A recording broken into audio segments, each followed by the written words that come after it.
ask for people. Oh, no, but we're started. We're live. Stop with the side conversations. Can you handle it? Everybody, welcome to the Tellman and Fellman Show. My name is Harris Fellman, and over there, my partner in talking is Tellman Knutson, splotched with light throughout this. It's seeping in through my blinders, and it like my setup isn't working well. So I apologize for the light splashes. Kyle Battis is with us today for episode 32. And I wrote up a pretty funny bio for him. And I guess the reason is like, Kyle, yeah, as I was saying, I would have. Well, you'll find out in a minute why Tellman is reading this intro. I shouldn't do this here. Okay, there we go. Let's hear it. Yeah, well, I'm getting there. I just introing the intro. I'm sorry. I pasted it in the wrong place, and now I need to paste it. See, I'm the skilled introducer. I would have been on this, Kyle. I wouldn't make you sit around waiting uncomfortably. I see how it stacks up. Yeah, that's right. Okay. That's right. Okay. Okay. So check it out. So, I'll read the intro, but there's so much more to tell. So today you'll meet Kyle Battis. He went to Enfield Elementary School with Tellman. Then, true story. Then they went to Indian River Middle School together. First class to go through 5th, 6th, 7th, and 8th in the brand new school that was built for us. Also true. They went to Mascoma High School together in West Canaan, New Hampshire, and both successfully graduated, which is no small feat in backwoods rural New Hampshire. There are a lot. I mean, there's a fair dropout rate. You know, the fact that we made it through all of those grades successfully, it's saying something. So, but like we grew up in the same town. Like we both grew up in Enfield, New Hampshire. Like we came from the same place, right? We drank the same water for, we ate the same hot lunch, whatever. And I got distracted from my bio. So after we went to school together, that's just we graduated. That's just the beginning of the story. Kyle and I were like friendly, but we weren't like best friends or something. We occasionally went to each other's birthday parties, but not like every year. You know what I mean?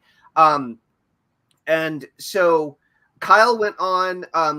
He went to college. I went to college. All this stuff happened. Kyle went on to end up becoming a star list building student and actually did a big virtual summit. And Kyle did a testimonial for us on our sales letter for our new program, Automatic Audience, about how much it changed his life. And then he ended up becoming a key team member of Overcome Everything. He became our affiliate manager, and he became the source of traffic for our entire company for quite a few years. Like Kyle was driving all the traffic, basically single-handedly, with creative cross promotions, and we just got huge while Kyle was running the show. And then later on, I destroyed the company, and then Kyle had to shift gears, and so he ended up founding New Hampshire Strategic Marketing, which is a local marketing agency in New Hampshire, not Enfield, New Hampshire, with his business partner, Mike, who we also worked with at Overcome Everything. And these guys work with, I believe, bring me up to speed, but last I understood, you guys primarily do internet marketing strategies to get the phone to ring for landscapers and pavers. Right? Yeah, trades businesses, roofers, window siding companies, primarily real men and women with real businesses. Exactly. Much more savvy on fixing houses than myself. Yeah. So Kyle and I have a very long and rich history together with lots of interesting ups and downs and unexpected twists and turns. And now you're doing all this interesting, you have a real marketing business helping like bricks and mortar, like New Hampshire guys, like run their like hardworking businesses. I think it's pretty badass. So welcome Kyle Battis to the Tellman and Fellman Show, episode 32. Thanks for having me. Good to see you guys again. Yeah. So for everybody paying attention though, now Tellman is now in Vermont and Kyle is still in New Hampshire. Fight. Aren't you guys? Down version. Aren't the New Hampshire folks that bitter enemies of the Vermont folks right across the river? I love all my Vermont peeps. You know, they're not bitter enemies. But it really is a yin and yang kind of thing in my experience. No. Like when you cross over the border, the energy shifts. Like the there are some distinct. In my experience, there are some distinct core value differences that tend to you could even just say, look, most people in New Hampshire are Republican. Most people in Vermont are Democrat. You know, conservative versus liberal. Like, you know, you can do the black and white thing. If you want, but like I still see a distinct difference between the two. I don't know. Do you see that, Kyle?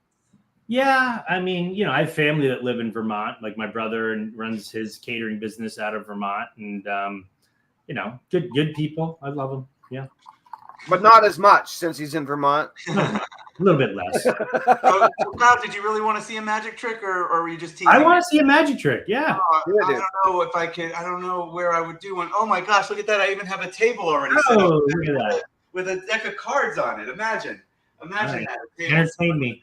Cards. Hey everybody, we're gonna do a little magic. You guys hold on. Let me give you some more attention. Ooh, more attention. I like more attention. Oh, all right. So Kyle's gonna be our victim. I mean our audience member here. Let's see, Kyle, if you would, what I'll do, I guess I'll just I'll do this. I'll just put cards down and you just tell me when to stop, okay? Now. Here? Mm-hmm. Okay, so this will be your card here. All right. Okay. So you got it? Got it. All right, it's at 2 o'clock. I can see it. What are you guys doing? Just tweeting. All right, we'll keep going. Hold on, we'll keep going. Okay. Here? Yeah. Okay, now I'm not going to look. Okay. Yeah. Okay, I'm going to put this one down right here, and then I'm going to take these here, and I'll put them, I'll shuffle them up on top. So there's no possible way that I could know what that was. I hope it wasn't a joker, though, right? It wasn't a joker? It was not. It was totally a joker. You're a joker, Tellman. Such a joker. So this is a trick about, let's see, observation, estimation, and imagination. You can't have magic without imagination. So have you been watching me the whole time? Yes. Observation. And there's no way that I could know what your card is? No possible way. No way at all. Okay. So what I'm going to do is I'm going to ask you to tell me when to stop. So you're going to estimate about where you think your card is. Okay. So you tell me. Yes. Here. Okay. Yeah. Take these here. Now, these are trying to be attracted to me. I just want to make sure that they stay in a stack. Okay, so what I'm going to do is you've estimated about where your card is. We're going to take the first 5. We're going to take the first 5 cards. I'm going to show them to you, okay, one at a time. And then using your poker face, don't tell me at all if you see your card. But at the end, you have to be honest and say yes or no. It was one of these 5 cards, okay? You understand? Understood. Okay, so here we have the 6 of diamonds. The Jack of clubs, the 6 of spades, the 4 of diamonds, and the 6 of hearts. Was it one of these 3 cards? It was. Okay, great. We'll take these and put them down. Now, what I'm going to do is, if you would want, okay, wait, I'm going to hand you these. Oh, wait, you're not here. I know what I'll do. Okay, I'm going to hand you these cards. This hand here. Oh, sorry, wrong one. This hand here will act as your hand. Okay, so I'm going to hand you the cards, and then you're going to put your hand down on these 5 cards. Okay. So here we have 1, 2, 3, 4, 5 cards. We're going to put them right there, and I won't touch this anymore. Now, using your imagination, Kyle, I would like you to imagine that your card, whichever one it was, becomes invisible, like an invisible ghost that can go through things. Okay. Okay. So your card's an invisible ghost. I'm going to shake it like, oh, look at that. Your little ghost fell out. Here's your card right there. Can you imagine that you see it? Mm-hmm. Okay, great. I'm going to take it and I'm going to put it back here, and it's going to float down to the middle, and There we go. Now your card has went from here in our imagination. Your card has went from here to here. Okay. Do you believe it? Yes. Okay. So you have good, strong imagination. We're going to take your hand off of here now. Okay, great. Good job. And then we're going to check and see. I'm not doing anything funny here. I'm going to count these cards. How many should we have now? What was it? 3 before? I thought it was 5. But I thought it was 5, It was but you said 3. It should be 5, right? Yeah. I mean, it should be 4 if our imagination was good. All right. Okay, here we go. We have 1, 2, 3, 4. Oh. And now you remember what your card was, right? So please tell me if your card is now missing. It is, in fact, missing. Yeah. So we'll take those and put them here. Now check this out. I told you that your card would be in the middle somewhere. I like to make it easy to find. Oh. So there's one card that's upside down in the middle somehow, but it was over here. Where'd you go? Oh, I'm getting a phone call. Anyway, I hope you guys can still see me. We can. Okay, great. There we go. Was that your card? Look at that. Boom! Boom! Boom! Look at that. He's a real magician after all. Wow, impressive. Well done. Thank you. That was I'll great. be cleaning those cards up. You guys can talk. Kyle, tell the audience how you got started in marketing. Yeah. So long story, but I went to college for sports medicine, exercise science, graduated with that after 4 years, started working in the field at a physical therapy clinic. Hours were brutal. I'd work like 6-7 days a week. And the work was brutal, right? It's physical. Yeah, I mean, it's physical, but I was like taking care of athletes, doing rehabilitation, treating injuries. And you were still like young and strong. Still young and strong. Yeah, fresh out of college. Worked in that field for a few years. And, after a few years in a row of doing 7 days a week, a long time, I realized a few things. One, I was never going to make any money whatsoever. The earning potential, it was just not great. And the hours were brutal. Like all the time I had friends like, hey, we're going up to the lake to enjoy the weekend. Like, come on up. I'm like, I can't. I'm covering a soccer tournament. I'm, covering a basketball tournament, whatever. And this is year round, like in the winter, like, hey, we're going up to a ski house to go have fun and ski up at, wherever. Couldn't go because I was working. And, finally, after a few years, it just really kept weighing on me. And I saw no light at the end of that tunnel, no hope for improving finances, improving lifestyle. I was in a relationship and, I couldn't spend time with my girlfriend. So there's just a lot that was really bugging me. And I finally kind of came to an epiphany. I need to do something different because this is not what I want to do like the rest of my life. And I didn't know what I was going to do, but I figured like, okay, I'm going to start my own business. So I started a business on the side doing personal training because I was passionate about it, loved it, knew nothing about business, never took a single business course, marketing course in college. It was all anatomy, physiology, exercise physiology, that kind of stuff. But I just started devouring books and, like self-improvement books, business books, marketing books on, that side of things, got into Tony Robbins, all that kind of stuff. And, started building this business. I had a friend of mine, this is back in like early 2000. I had a friend who was he said he could build me a website, and it was hard to build websites back then, right? Yeah.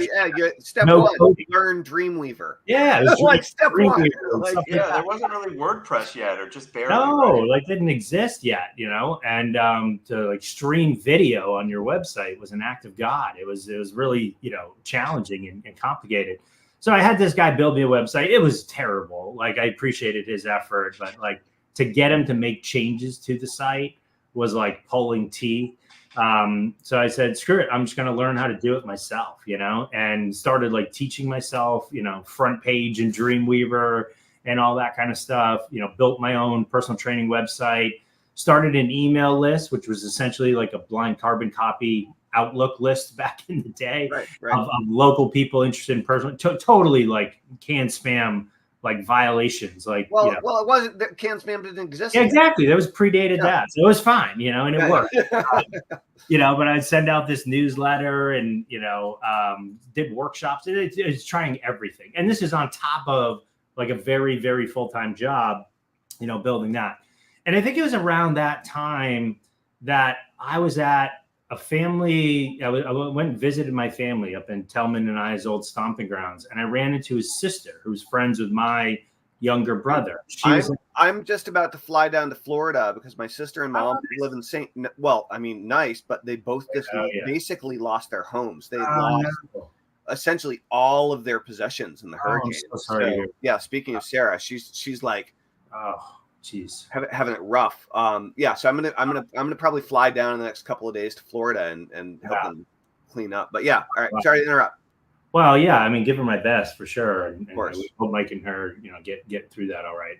Yeah. But I ran into Sarah and she's like, what's your brother up to? Tellman, I remember him chasing me around with a machete when we were younger and kids, Ask Tellman that story sometime. Yeah.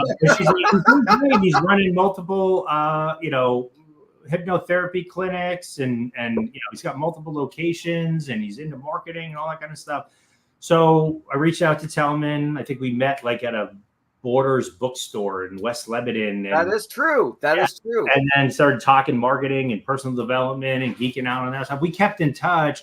And, that's when we both started like kind of diving into the online marketing things. And I remember, talking with Tellman. He's like, I'm doing this. I'm trying this. And, I was trying some stuff on my end, mostly geared towards local business, like local personal training clients. But Tellman was kind of taking a broader thing, tried a bunch of stuff, eventually did like List Crusade, and that did all right, built like a 1 million person email list and got to interview some of the biggest names in direct marketing history, which was super cool. So watching Tellman do that was like inspiring for sure. And, it all kind of culminated. And then Tellman and I did, I think prior to that, because I'm bouncing around, we actually recorded an info product in his dad's like lake house back bedroom with like a tape recorder thing. Mini disc. Yeah, mini. I spent like $300 on a mini disc recorder because it was the highest quality digital recorder that you could do like amateur hour with. Right, you know what I mean? Yep. So, and then Tellman put together this sales letter, and we started like selling copies of this thing, so just seeing like this was possible, you can actually make money. We created the 5 keys to permanent fat loss. Right. It was a 2 CD set, and I did 1 CD on mindset and I did a hypnosis session for weight loss. And Kyle, I think maybe I interviewed Kyle and asked him a bunch of questions on nutrition and fitness, on how to get your body to lose weight. So we did a kind of a 2 CD set. And then at the time, I had only purchased 1 ebook. I actually purchased it when I was in college. I reread it over and over. It didn't make any sense to me, which was Sean Casey's Mining Gold on the Internet. And so I was on his list and trying to figure out what the heck, right? And we interviewed Sean a couple weeks ago, or maybe even last week. And then he had a early stage website builder called, I think it was a team up with Mark Goldman, and I think that they maybe called it Gold Bar or something. I can't remember quite what it was called, but it was like you could put a sales letter on there. And so I tried to write the sales letter using that like software that I bought a monthly fee from Sean Casey. to sell these CDs. So yeah, I remember that painfully. Yeah. So yeah, I mean, it wasn't like a windfall of money by any means, but it kind of introduced like, hey, this is a possible thing, right? And then, you know, seeing Tellman do the whole List Crusade, that's when I'm like, all right, like I know this kid. I went to high school with the kid, you know, like, you know, if he can do it, then I can do something to some degree similar, right? That's when I went to tell him, like, hey, dude, we had all the same teachers, literally. Yeah, right. Hey, man, like, I am struggling, like, you know, with life, finances, hours worked. Like, I can't stay in this. It'll kill me. And it all kind of culminated for me when I was at an event and I ran into a kid from our same high school. And he was a few years ahead of me, but went into the same exact profession as I did. Who was that? Eric, his name's Eric. I won't say his last name, but all right, cool. Not that he'd see this anyway. But yeah. But he basically told me, I'm like, I ran into him at an athletic event. We were both working. I'm like, hey man, how's life? He's like, dude, I hate my life. Oh, God. Like, I work all the time. And he's in his 20s. He was a little older than me. Yeah, probably 3-4 years older than me. Yeah. So he was, you know, and he had gone to graduate school. He was in his late 20s. Yeah. I was debating, do I go to graduate school? Is that like how I can make more money? And he'd already done that. He's like, I make shit for money. I work even more. Basically, I hate my life. And I'm like, at that point, I realized, like, if I don't do something different, I'm gonna be in the same spot as him in like 3-4 years time. Right. And I wasn't willing to do that. And that's when I kind of went to Tellman. I'm like, hey man, I watched you build this thing. Super cool that you did it. Teach me, like, please, like, help me get out of this situation. So long story short, got into the whole virtual summit world. I did it around a topic near and dear to my heart, which is fitness and training. Created this, you know, web teleseminar. It was a teleseminar back in that period of time. Now we have a lot more tools in the toolbox that are much cooler, like StreamYard and webinars and all that kind of stuff. But did a teleseminar series in the fitness space. I built an email list of like 12,000-ish people in a pretty quick period of time, like 10, 12 weeks, something like that. I made more money in that period of time, like in 12 weeks, than I did the previous year working for the physical therapy clinic. Wow. Okay. Like, blew my mind, right? Right. And then from those interviews, and I guess it's one of the coolest things about doing interview series, right? No matter the format, whether it's video, YouTube, StreamYard, like whatever, you know, is you build relationships with, you know, peers. And so some of the people I interviewed on that series, like I went on to do business with, like this guy, Tom Venuto, who was like one of the top selling fitness ebooks on ClickBank, like ever. Burn the fat, feed the muscle. Feed the muscle. Fabulous, you know, and he's just like a good dude. And I still like embody like what he does. And I interviewed him. We built a relationship, started talking, you know, telling him about these membership sites that I was building with Tellman at the time. We built some in the ADHD space, and Tom was super curious about that. I was asking a bunch of questions, and we ultimately ended up going into business together. And we still run this website today, you know, called Burn the Fat Inner Circle. You know, it's tens and tens of thousands of members from all over the world, you know. So, but that was a cool tangent that kind of came out of the interview. I want to point out that you say today, but that's literally like 15 years later or something, yep. Right? Like, yep. That's a long-standing profit stream. Yep. You know, and it's a cool business, you know, where he's helping people and I'm kind of supporting and doing all that. So, you know, and then, like that led to eventually working, you know, with you, Tellman, and Overcome Everything. And, you know, from there, I kind of went on into the gun industry, you know, the U.S. Concealed Carry Association, you know, went to work with those guys, driving Traiffic, you know. People are interested in guns in the U.S.? A little bit. Oh, okay. Yeah. Okay. And then from there, I eventually became their director of marketing, and then left to start a local marketing agency, you know, just helping small businesses. I was at a Keith Cunningham event. If you're a Rich Dad, Poor Dad, Keith Cunningham is the rich dad that he talks about. Oh. I was at an event there, you know, learning from Keith. And my brother, who worked at a restaurant, called me up and was asking like, hey, like, can you help us with like some of this website and online marketing stuff for our restaurant? And it seemed like fairly obvious stuff from where I sat. I mean, because I've been doing online marketing for years and years and years at this point. But it's kind of an epiphany of like, hey, there's so many local businesses that they don't understand how this works, but it's become more and more important. That's how so many people find and connect with local businesses, no matter if it's a restaurant, a paving company, roofing company, whatever. Started helping him. And then that's where I kind of came up with the idea of like, hey, let's start a local marketing agency, taking these years and years of online marketing experience and helping local small businesses do what they do. So that's where we started with NH Strategic Marketing, grew our customer base there. At first we did everything, which was a terrible idea. We had all these skills, like we could build websites, marketing funnels, traffic, you name it. So we did it all. Every client was essentially a brand new client with different deliverables for that. After about a year of doing that, we kind of sat back and looked at like, hey, we can't scale this. It's like terrible thing to scale. Why?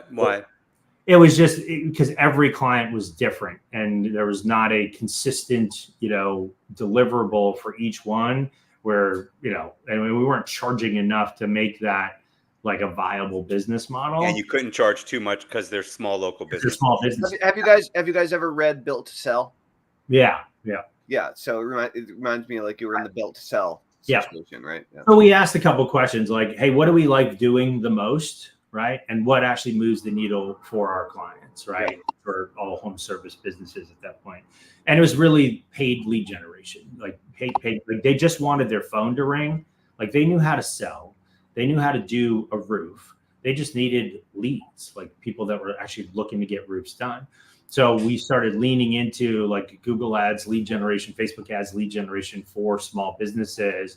And that's when we really scaled this. Eventually we created a DBA called Inbound Service Leads, because New Hampshire strategic marketing, it's really tough to say, but it doesn't really make sense to somebody in Alabama or, Florida or whatever.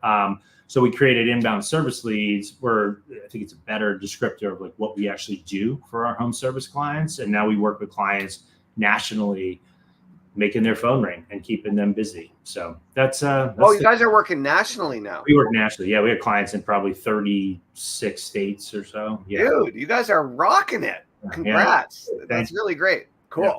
So you're doing list building. You're basically, you're doing lead gen, which doesn't generally indicate long-term cultivation, but like you're generating the lead, you're connecting the potential client, the prospect with the service professional. And like, do you guys get paid a percentage or flat fee or a hybrid? It's a retainer model. Yeah, we have a setup investment and a retainer model. They pay for the ad spend and then we make their phone ring, right? Yeah. And the only reason they keep working with us is they're making money and they're making more money than they're spending by a lot. Yeah, right. So, but sometimes you have to fix their lead generation process, right? What's that? Sometimes you have to fix their lead generation process, though, right? Oh yeah, usually it's completely missing, or they're relying on shared lead platforms. Like there's things that Home Advisor, Angie's List, Thumbtack, networks, things like that generate a lead. They sell it to 6-7 contractors in the same local market, and then these poor bastards fight over it, undercut their prices. And it's really kind of a faulty model for a lot of them. Like the longer they do it for, the real person that wins is like Angie's List, Home Advisor, because they own the traffic, they own the leverage, they get all the upside leverage. They're taking everybody's money, these local contractors, reinvesting it back into their asset. Now it's to the point where if you do a search, like roofing company, whatever town, city in the state of the country, you'll see their website is ranking very high organically. They're a $400 million a year business. They built their asset, and had other people fund it essentially for them. And it's just a terrible, like business model for the consumer. and for the contractors that are trying to get leads from them. It's gotten progressively worse over the years, so our solution is essentially more of an exclusive lead gen, where we're marketing specifically their business, getting them on the front page of Google in front of those ideal buyers, getting them to a marketing funnel, where they can call or email in, and the smart ones are using list building features and have a CRM, and they're nurturing and, upselling, cross-selling on the back end for sure.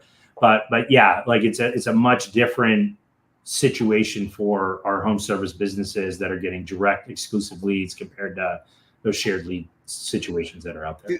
Do you guys build the lead generation, let's call it funnel, for your clients? Or yes, you just like, so you have a system now, and because you work with all service-based clients, that it's like copy and paste, right? Yeah, well, I mean, we've tested over the last 12 years that we've been doing this, the landing page designs and what kind of elements are important to have on there. Like, what are those trust signals that you're looking for when you're looking for a roofing company? You want to know that they know what they're doing. They've done it before. So there's social proof on there, in the form of before and after pictures, testimonials, Better Business Bureau, Chamber of Commerce, like stuff, right? Yeah. So we kind of tested that over the years, split tested these funnels and pages. We know to a pretty good degree what needs to be on those and how to position our clients. And every client's different, right? Like, somebody may be in business, we got roofing clients in Florida that have been around for 50 years, right? Like, their compelling differentiators are going to be a little different than a new guy on the block, who's only been around for a year. So we kind of, gotta. Yeah, they have different credentials or lack. And will you not take a client in the same zip code or? Yeah, we can work with like 2-3 clients in the same, kind of overlapping service area. Above and beyond that, it just doesn't make sense for us. And then, so you're helping them with SEO as well as direct paid ads. We primarily we'll lead with, paid advertising, for most of these guys. And we don't work with every industry. Typically, the common denominators of our clients is it's usually a fast transaction cycle, right? Think like new roof versus custom home build, right? Custom home build may be a 2-3 year lead up before you pull the trigger to finally start and break ground on doing that. Whereas a new roof, I need a new roof, especially my roof's leaking. I need a new roof now. You need that fixed now, right? You'll take both clients, or you'll take only the we'll lead to the faster transaction cycle. Yeah, so I have pain now. Solve my pain now. Yeah. Yeah, and it tends to lend itself well to somebody looking online for somebody that does that. Right. They're out of that research phase. Yeah.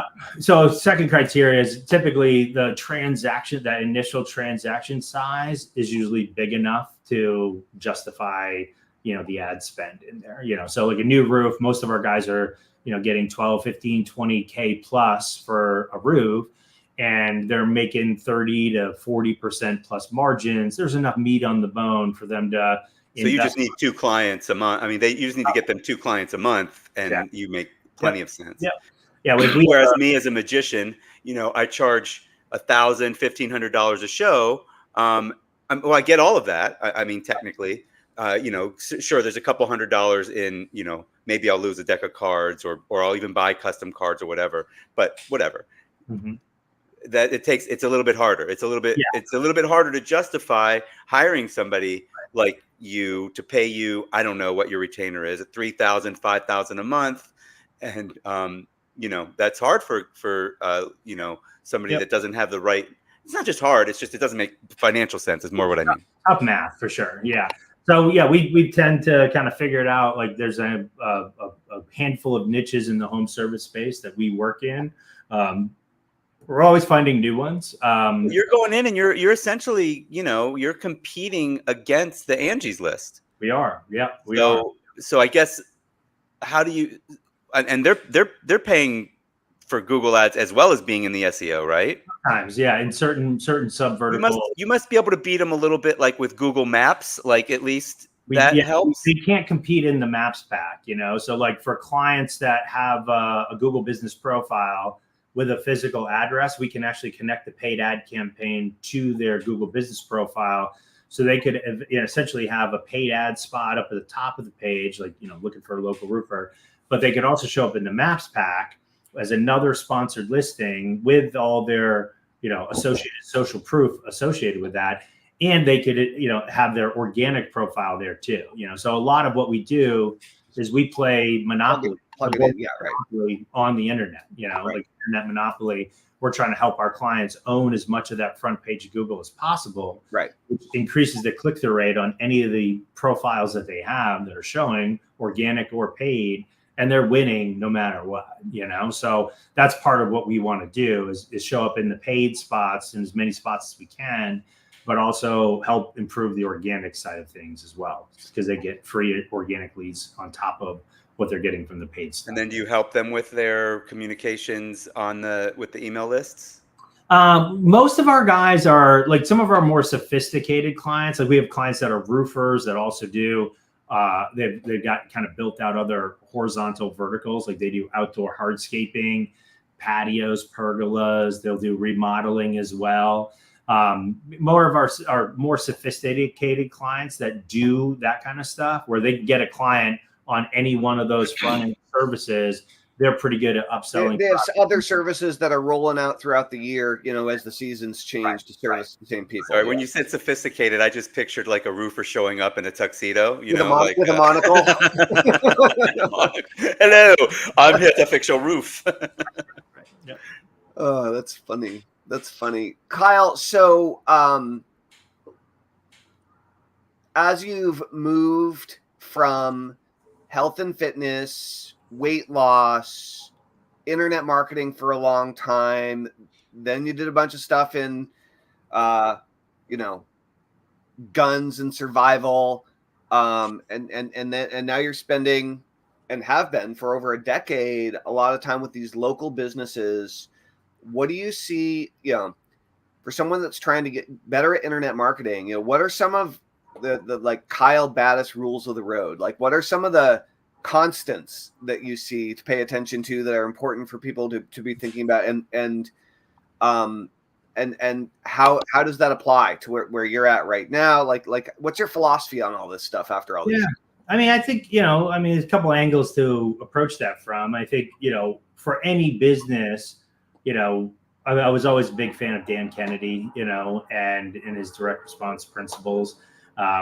And he always said, like, hey, before your head, as a business owner, before your head hits the pillow every night, you need to have done something to kind of fill the pipeline, fill the top of the funnel coming in. Because otherwise you're going to wake up, tomorrow, a week from now, and you're like, shit, I got nothing to do today. I've got nothing.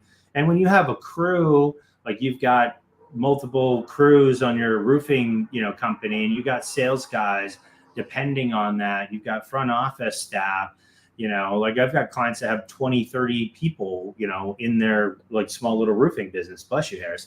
And if you're not doing something consistently to fill the top end of that funnel, then you're going to wake up and you're going to have problems. Sooner or later, the well's going to run dry.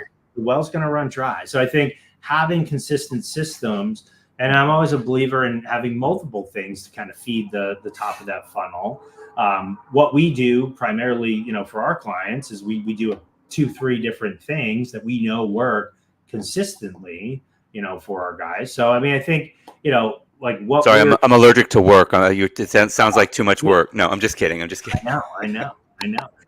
So that's really like the core premise of like what we do and kind of how we do it. As far as like, the other angle of this, like if you're trying to get into marketing and like, I mean, I think learning from a mentor, like I had the privilege of Tellman kind of took me under his wing, and I got to, I'm so thankful for that, brother. Like I got to learn from you. I got to learn from Johnny and Mike and everybody on the team. But then we also got to go to seminars. I got to meet Harris Feldman. I got to, like a lot of these guys you've been interviewing, I remember meeting them at seminars and summits and things like that, learning from Jay Abraham, Dan Kennedy, some of the greats, Mark Joyner, all those guys, like, got to go to New Zealand with you to visit Joyner a couple different times. Yeah. And just the people I met and the wisdom and knowledge I get to soak up, just kind of fly on the wall from these folks. was amazing and life transforming for me, you know, so it really changed my life, you know, just being, so I think finding a mentor, and the cool thing. Well, I know you're saying finding a mentor, but also, you know, you're also talking about collaborating with other people. Like, Yeah. I mean, imagine like, I mean, I guess there's people that do the lone wolf way, and people think I'm lone wolf, but I've really had the most success, absolutely, when I have a partner. The most recent business I had was pretty long standing, but I ultimately hired a Kyle, you know, or some, I don't know if you ran the company for Tellman, but I hired somebody to really run it for me, and that really enabled us to grow and have sustainability. But then aside from that, every like project that I've done, I do way better if I've got someone. I'm way more productive, and you know, so there's that side of it too. That, you know, mentor or not, you know, maybe you weren't even looking at Tellman like a mentor at the time. You're just like, hey, what are you doing? Cool, let's do it together. And you know, and then you know, mentor, teacher, coach, like somebody who knows what they're doing and is willing to like tell you what to do to get your ass in shape. Like, yeah, not to mention you knew he would come after you with a machete if you screwed up. Right. I've done that already, survived, so it's good, you know. So, but yeah, I mean, I think finding that mentor, and the cool thing nowadays is there's so many different ways to absorb information and learn from others, whether it's the good old school books, YouTube videos. Like I digest, you know, tons of YouTube videos a day, you know, just learning from others, you know, watching, you know, podcasts like this, etc., you know, seminars, going to live events. I think there's a huge benefit to doing that. It seems to be less in vogue nowadays than it used to be, but like I think the pandemic interrupted that. I think that you're going to start seeing that come back enough. Yeah, totally right. coming back. Yeah. But I mean, some of the coolest people I've ever met came from meeting, you know, going to live events and hanging out there and meeting people and lifelong connections and benefits from that.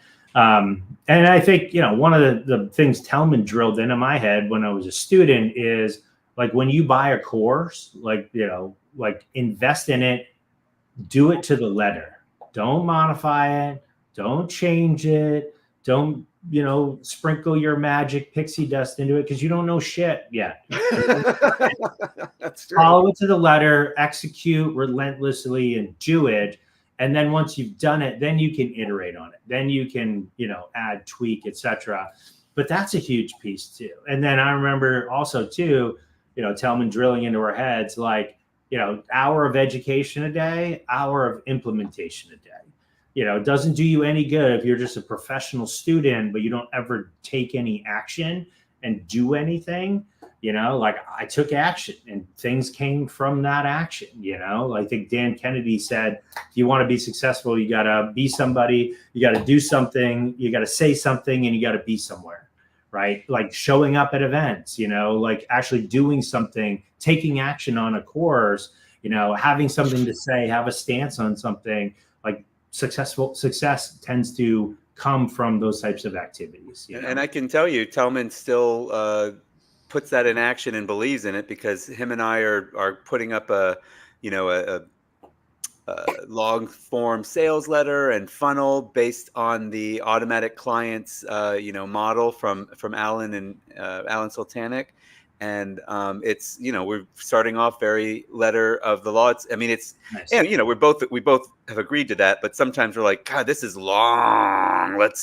Should we cut? No, let's just, come on, let's fill it in. Let's go. Let's get through it. Do the push-ups. Yeah. So let's at least start where it starts. And then, you know, we talk to other people, and other people have made their own modifications, and we're like, let's do that. Like, let's get this one done first, you know, or, well, you know, Tellman, you know what I just said is not true. Let's do this one first and the other one at the same time somehow. Why can't we do it all at the same time? Exactly. Right. Yeah. Overcome everything all at once. That's right. That's right. So good.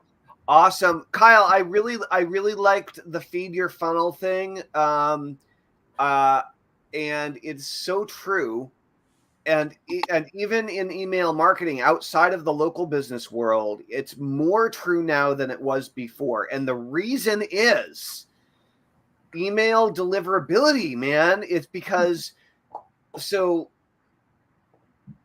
I think this would have happened anyway, but I think it would have happened differently. So like Gmail owns most email addresses, and all of the other smaller companies all follow Gmail's trends that they're deciding on. So like the way the Gmail algorithm works, like Gmail's deciding which emails you're going to get to read and which emails you're not going to get to read. If you're using Gmail or if you're using Gmail to send, Gmail has their finger like to and from, like they're all there. And so if they decide that one email shouldn't be seen, you're out of luck. And there's nothing you can do. It might not even arrive anywhere. It might just get lost, right? 85 in I was watching a video on deliverability that my buddy gave me from this course, and in 2020, 85% of email was spam. Yeah, in 2020, so it's more now, and so it's the issue is that it used to be, as you know, you could build a big list, and then you could mail to it every day and make tons of money every day. And you could every now and again have a big home run and refill that list, or every now and again do a launch and rebuild, and then your list basically was big enough and profitable enough that it would carry you until that next big spike, right? And that's the way. I mean, that's the way I built my businesses, right? Much to my own like detriment. Other people were better at the consistency. And what's happened now is that big old lists are worth nothing. They're worth nothing. And so now it's kind of like if people haven't opened and clicked within 60 days, sometimes less. Harris, we're just they're not worth nothing. They can be re-engaged and whatnot. Like they're not, but actively they're not as they can become very low engaging and low because they're like, well, if enough people don't open, then we're not even going to show it to them. Right. Yeah. So it's kind of like, you get the spam traps and like, I think the ease of building email lists, like you can still build email lists, but in order to keep delivering to those people, I think you have to elevate the game as far as what you have to do on the back end to maintain the cleanliness and the deliverability of that list. And it just takes more work, and I think, it really does. It's basically like you have to tend your garden every single day to keep that baby alive. Sorry, that's just the deal now, right. And I think, some cool things, compared to like when I started in this doing teleseminars back in the day, and there's just teleseminar to email, like that's it, landing page to email. Nowadays, like I watch, like I'm still fond of fitness stuff. I watch YouTube, YouTubers, while I'm at the gym in the mornings training. And like there's a guy I follow, Dr. Mike Israetel, who's got millions of subscribers on his YouTube channel. So that's essentially a list, right? Of his audience, right? And I tune in sometimes multiple times a day to learn from this guy, right? Yeah. So I think what you guys are teaching, it's not just for email marketing. It can be applied to YouTube, social media, these other channels, which I think is so huge. That's why we decided to call it automatic audience instead of, automatic email list, right? Well, what keeps coming up though is as we talk to people for this show, a lot of them, Jason Moffat immediately comes to mind when you say YouTube. He had a hypnotist that he was helping or partnered with for years, and I guess still is to some degree.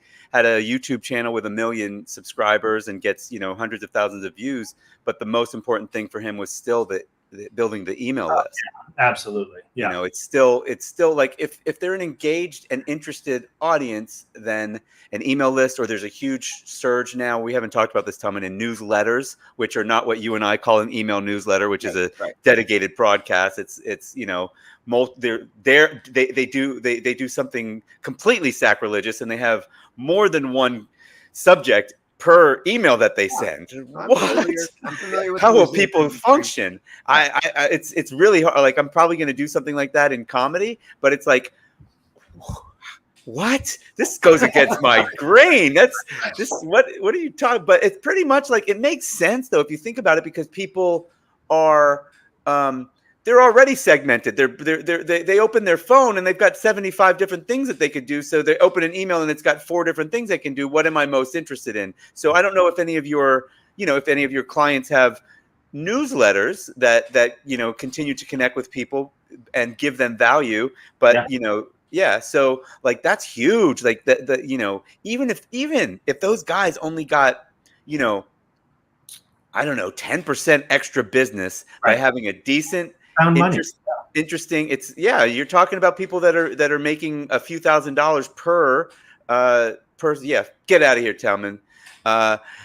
He's got to go potty probably. This is what happens to me too. Sometimes I just got to we do too long of a show. We're too old for this. Yeah, we're drinking our water. Like if I drink a whole 750 liter. I don't know what that is in ounces. Sorry. Probably like 16 ounces. 12. Yeah, it's like I know I could tell it's a 750 liter. If I drink that at the beginning of a show, I don't make it the hour anymore. I'm like, I gotta go to the bathroom. So, but yeah, it's really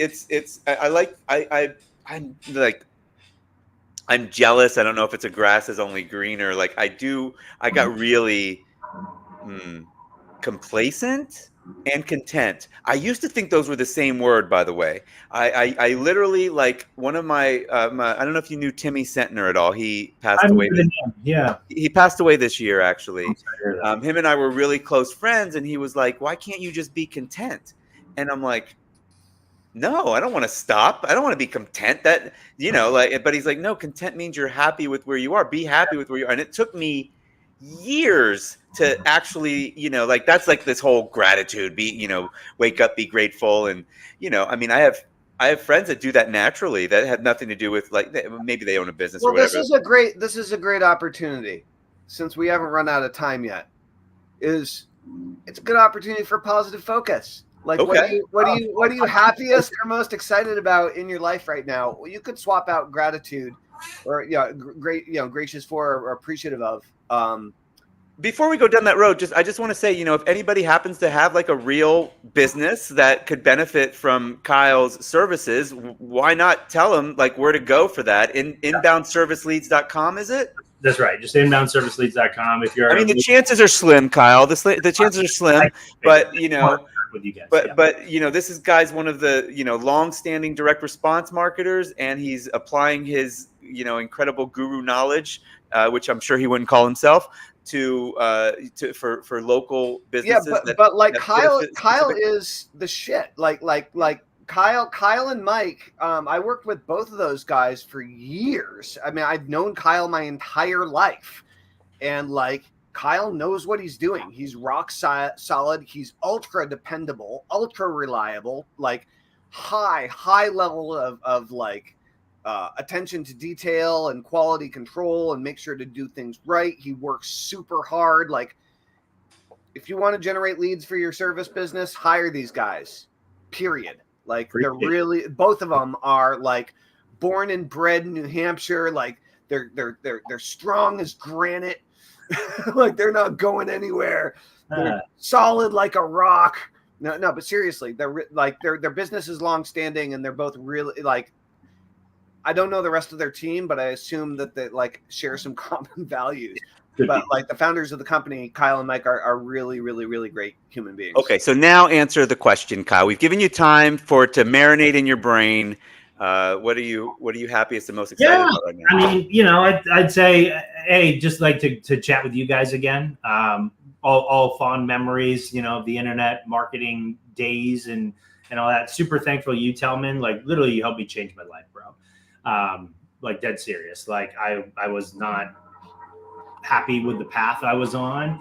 And to your point, Harris, like I'm content. I'm super content. Like where I'm never satisfied, but I'm happy. Like I'm thankful for my life. I'm thankful I'm my own boss. I'm thankful that we were able to help clients grow their businesses.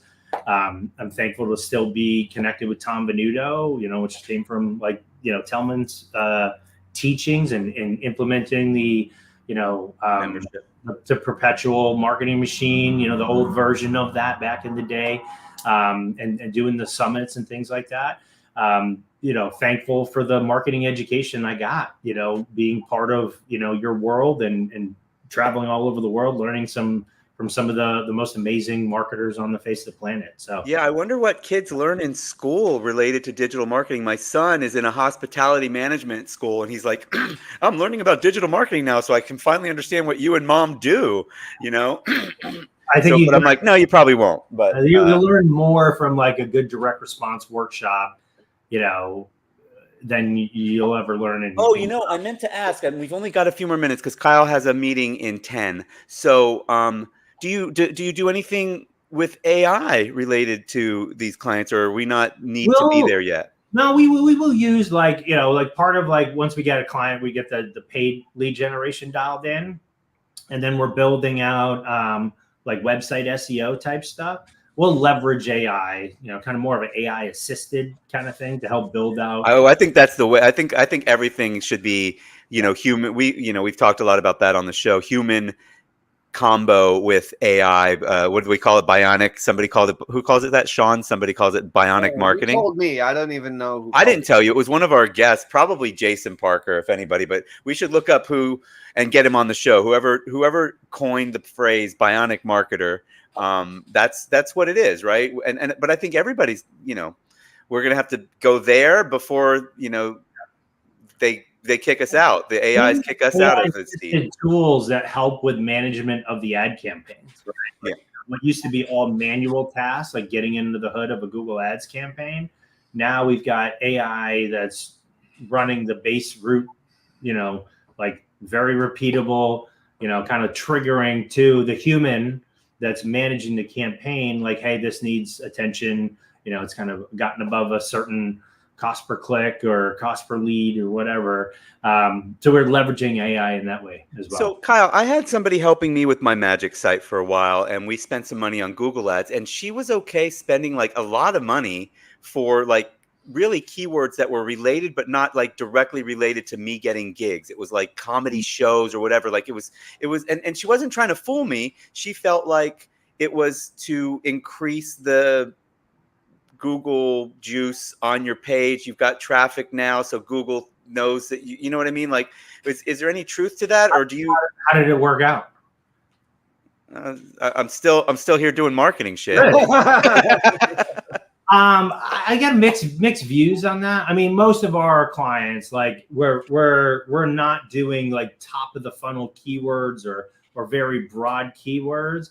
We're focusing on like, you know, center of the bullseye, you know, somebody that they need a roof right now, and I'm looking to hire somebody right now. Highest and best use of ad dollars. Well, that's what it is for Magic too. That's what, like, we're having an event in a holiday party, and we need to hire somebody right now. Right.